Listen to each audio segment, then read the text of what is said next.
Welcome back to Live Now from Fox. I'm Jeanne Francine, continuing with top stories and headlines of the day. We know almost half of Haiti's people are struggling to feed themselves as gang violence spreads across the country, with several areas close to famine, according to international organization.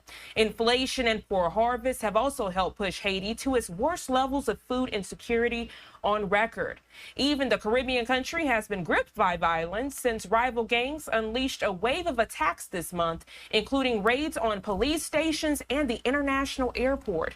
Joining us live this morning to break down this conflict is retired U.S. Navy JAG Corps captain and legal national security educator with the University of New Haven, Dr. Robert Sanders. Good morning to you, Dr. Sanders. Thank you so much for being here with us. Good morning, Jeannie. So many things to break down. I want to ask you, this gang violence, obviously nothing new to the area, but it has increased and now there's no leadership. How did we get to this point? Well, you got to go all the way back to the 80s when President Aristide actually brought the youth gangs into the picture as a means for securing the people around him and his areas. He thought these gangs would be helpful in that process, and it also addressed that youth bubble that's always dangerous in any society that's in a position like Haiti, where there's famine, lack of jobs, and lack of opportunity. So these gangs eventually became aligned with police units, politicians, etc. And the two big rival gangs, M9 or M20, as they're now being called, they are led by a guy with the nickname Barbecue, who was a former police officer. And they were aligned with the assassinated president. In response to them, a gang called GPEP was formed.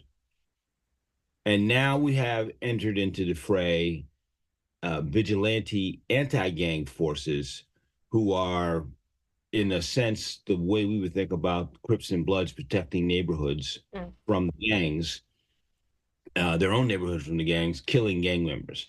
So you have three large forces pitted against each other. And in and amongst all of this is the underarmed and undermanned police force and what's left of their military and National Guard.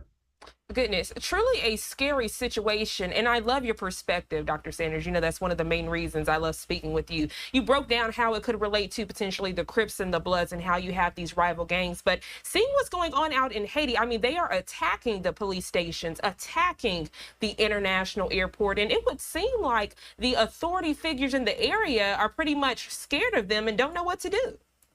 They are scared of them and don't know what to do and don't have any power.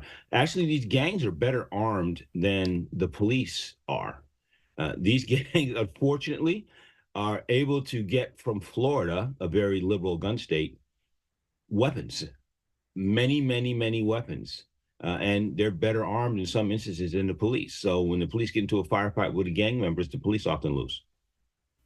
I'm so glad you mentioned Florida, because that was actually going to lead me into my next question. We know this past week, seeing the flights that were coming in, that Florida Governor Ron DeSantis helped to correlate, bringing people in who were on mission trips and missionaries out in the Haiti area.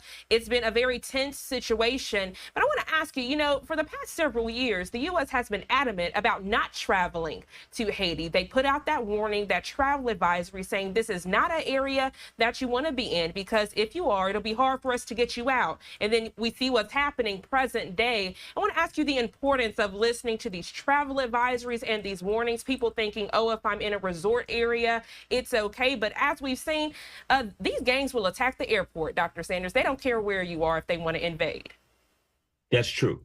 And in a nonpartisan moment, I can actually say something good about Ron DeSantis in terms of bringing American citizens home to his state of Florida.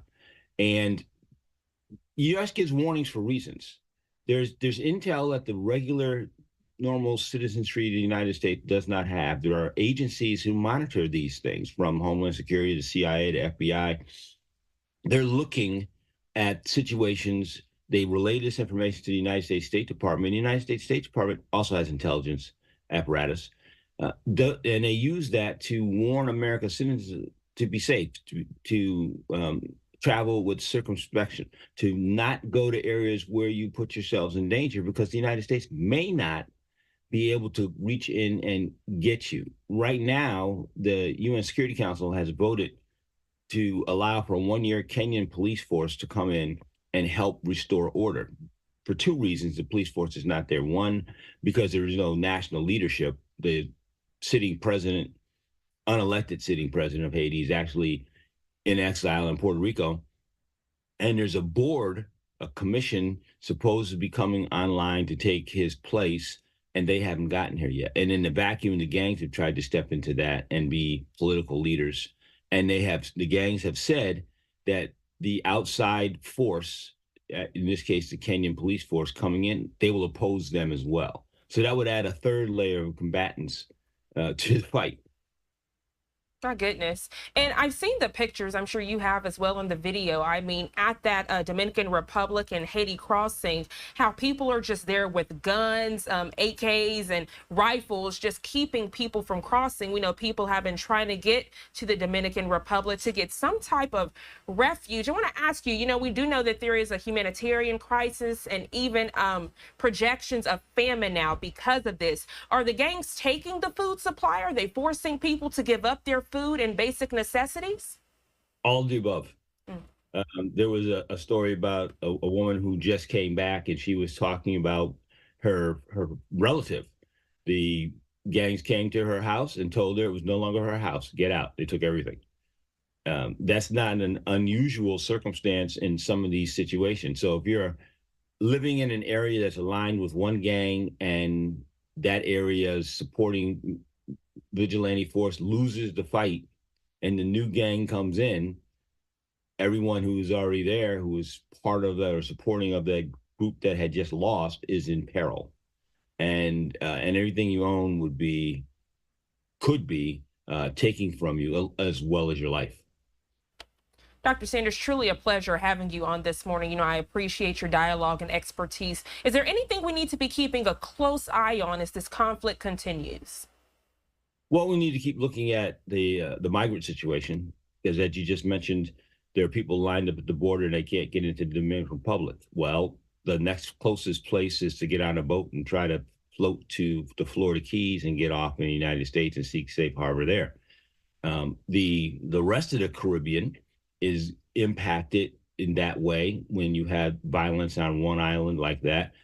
What happens with the tourism industry in the Caribbean? What happens with the ability to do things like move oil? So the oil refineries, oil terminals and ports in Haiti are under the control of armed gangs.